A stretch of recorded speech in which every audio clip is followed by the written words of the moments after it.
John and Derek are two Canadian lumberjacks driving down a road late at night. John says, "Hey, bud." Derek says, "What?"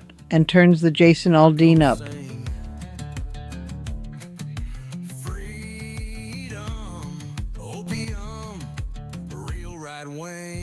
"Bud," John says, and Derek is like, "What, bud?"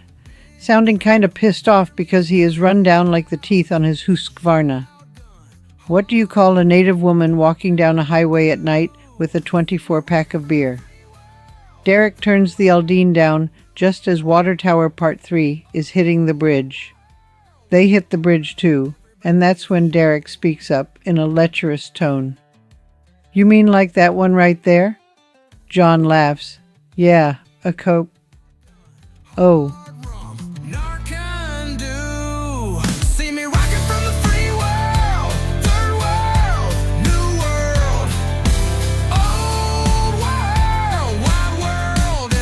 Gets a show. The woman sure is standing on the bridge, Avril Lavigne and Let Go, but indigenous instead of a young blonde Frenchie who colonized pop music the way the French colonized. Well, you get it. Pretty soon she is with you like in the other Avril song. By with you I mean she's in your head, a lump like in the President's song, and no, I'm not going to just make shitty pop music references all night. "Yes, I am." "Yes, I am," Derek's wife says at around 4:30 a.m. when the mountie calls her and asks, "Are you Jill Windham?" Windham being Derek's last name. Derek, who had apparently taken his truck right off the fucking road, crashed through the guardrail and went down into the St. Lawerence River, where the 4x4 sank like a rock. 3 letters are now being employed to summarize the crash for Mrs. Windham, D.W.I. 3 bodies were found inside the car, Derek's, John's, and Rynn Bashaw's. Who the fuck is Rynn Bashaw is what you're probably asking. That's what people at the downtown Tim Hortons asked when they first saw her picture posted there. Her family had put the picture up when she went missing 5 years ago. Rynn Bashaw was dead to begin with.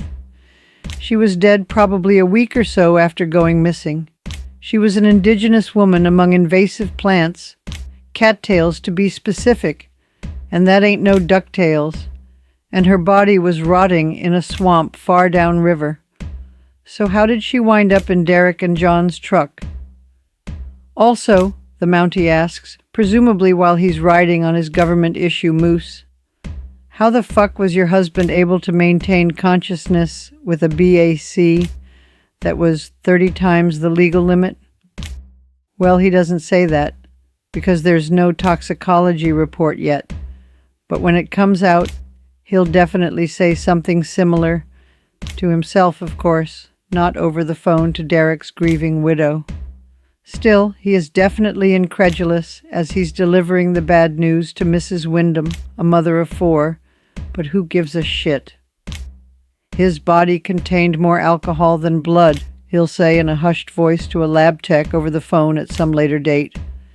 Anyway, if you need me to spell it out for you, abracadabra, Rynn Bashaw is the ghost of a native woman who haunts the highways of Canada. She hunts these unceded territories with Elmer Fudd-like compulsion, wounding up Wascalwee Wednecks. She preys on Wowdy-Wo wives, looking to wape women, so if you see this young waif, with F or the th at the end, walking with a big box of Bud White, just keep on twucking, bud. Bud?